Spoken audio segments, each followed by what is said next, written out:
Hey guys, Zoidbergenstein here with another of my solo pub tutorials. Recently I've been doing a lot of off-class stuff due to requests, like light assault with a shotgun, infiltrator with an SMG. Today I'm going to be back at my wheelhouse using a medic with a TAR assaulting a tower. This specific tower I'll be assaulting is an outlier from a Call of Tech plant on Amerish. That means that we don't have the normal lattice system that we see on Indar and Esmir, so I'm going to approach this base just a little bit differently. First, I go around the left side of this building because I see some vehicles and a lot of spam on the other side of the building, and I feel a little bit safer here. I see a guy directly in front of me, so I engage in that mid-range fight, get the kill, and then back off to get my HP. I get a little bit of separation between the wall and myself so that the base tower there doesn't shell me and get a little bit of splash even if he misses me by hitting the wall. You see me spot a guy off to my right, ignore that, and shoot a guy in front of me instead. The reason for that is because it's going to be more difficult for the guy on my right, who's got a horizontal angle on me, to shoot at me than the guy in front of me. I beeline to the tower, I kill the guy in front of me, and I look for where I'm probably going to be shot from. I check the vehicle terminal, where there are usually people camping, and I check the stairs, where there are usually people camping. I don't see any, and I head back and pick up a kill here. Now when I'm being back raged, again, I try and distort my hitbox. So I take a little bit of a jump, I hope that he doesn't hit me, I crouch, I shoot back at him, and then end up picking 2 more kills as these guys run around the corner. The outside of a tower is a very dangerous place to be, and I'm actively trying to find a way inside the tower. When I'm outside like this, people can back rage me, they can drop down on me, and I'm really very exposed. Now, with this specific guy, I've got him almost dead. He probably has maybe 3 or 4 bars of health left, but I don't chase him because I don't have the angle to do so. Even though I might pick up the kill on him, I'm going to expose my back to people on the stairs. I have no idea who's up there, and in all likelihood, they're probably going to get the kill on me. So I keep peeking. I keep trying to find my way inside this tower, and I'm not getting it. Lots of people coming out this back door, so every time I peek the V-Bay door, I have to make sure I'm not getting back raged there. Lots of people jumping down just like that heavy assault, and I really need to get inside the tower. I don't make it inside, and that's the reason I pick up that death there. So when you guys are doing these towers, especially if you've got teammates, try and get inside that tower with a very aggressive push. Now when you're playing solo like I am, sometimes you just have to stay outside the tower, but really try and get in there because as you'll see on this life, it's much safer once I'm inside the tower. I choose to go around the left side like I did last time. The reason that I make that decision is because I see a lot of guys on my own team already over on the right side. When there are a lot of my guys camped up on a corner on the right side, I know that that's where the most enemies are going to be watching. So I'm going to try and go in from an angle where there aren't going to be as many people watching. I can maybe sneak in, get a back rage kill, and get set up inside on this tower. I see these white tracers coming from behind me, so I don't know which faction is shooting me. I turn around to check them, and it is a teammate. And that's something you guys should really keep in mind. You can tell who's shooting, even if they're not on radar, by the bullet tracer color. Vanu are going to come up as a purplish teal hue. TR are going to come up as red tracers, NC are going to come up as yellow, but if they're using those nanite system weapons, it's going to come up as a white tracer, which is actually one little known advantage to using those nanite systems weapons. Now that I'm in the tower, I'm going to take an immediate right and get to the outer tower that I like to camp so much. I'm being shot in the back, so I get to safety where I can turn on him, and I wait for him to come around the corner.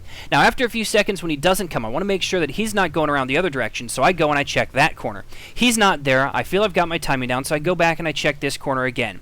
I see a TR come through, so I know it's probably safe, and I'm going to move and get out of that spot because I don't know where he is, and he probably knows that I haven't left if he's still alive. I go to the other side of the tower, and I get ready to peek this point. Now keep in mind guys, this is Amerish with no lattice, so this point is very different than the traditional tower bases. In this point, I've got to sit on this point until the base caps. If I leave, it stops capping.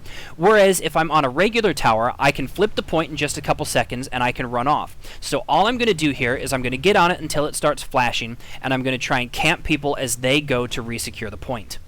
It's very important on a tower that you continually check your back to make sure you're not being back raged.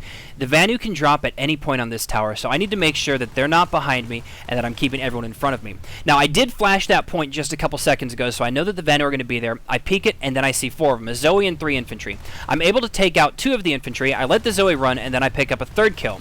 Another guy comes at me. This guy is too close for me to actually ADS, so I have to get some hip fire in. I don't get the kill, so I immediately pull out that Commissioner. The Commissioner right now is my pistol of choice. It packs a massive punch, and you can hit very high accuracy with it. I really like it for these close quarters combat tower fights.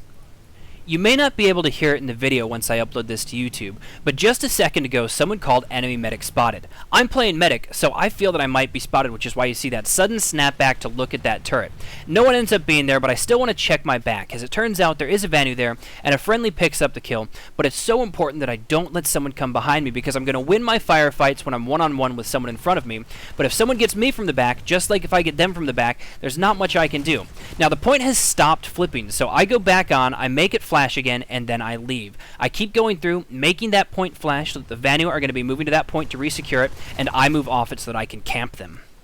Once I move off this point, I'm going to reload, and then I'm going to start watching the point, which I know they're going to come back to. I see two guys run in, I pick up the kills, but I know there's one more there. I pull out my commissioner because I don't have enough ammunition in my tar to finish the kill, and I stand in a spot where he has to make a choice. He can either run straight through the door, or he can turn right. If he turns right, I might be in trouble. If he goes straight, I'm going to win that fight with the commissioner.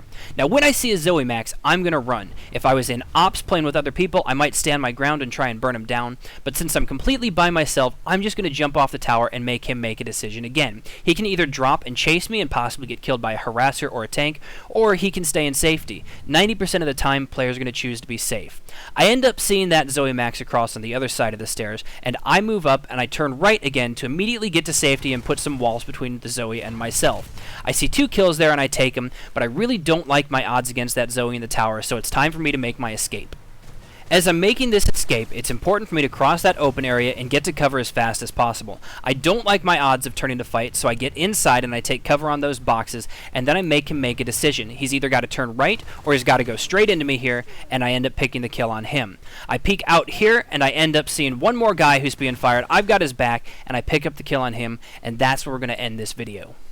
There are a couple things you guys can take away from this video. First, make people make choices. If I'm camping the right side of a doorway, they're probably going to go straight through it, and they have to make that choice to turn right. If they don't make that choice to turn right, then I'm going to get a few bullets advantage in the firefight, and most of the time I'm going to be able to drop them down. The second thing to keep in mind is when you're assaulting a tower, try and get inside. It's so much easier for them to drop down, back raid you, blow you up when you're outside the tower. If I push inside the tower, I get to create those angles, which are going to give me a much more successful solo pub experience. Anyways, I hope you guys really enjoyed the video. Make sure you like and subscribe on YouTube, and follow me on Twitter at Zoidbergenstein, and I will see you guys for my next solo pub tutorial.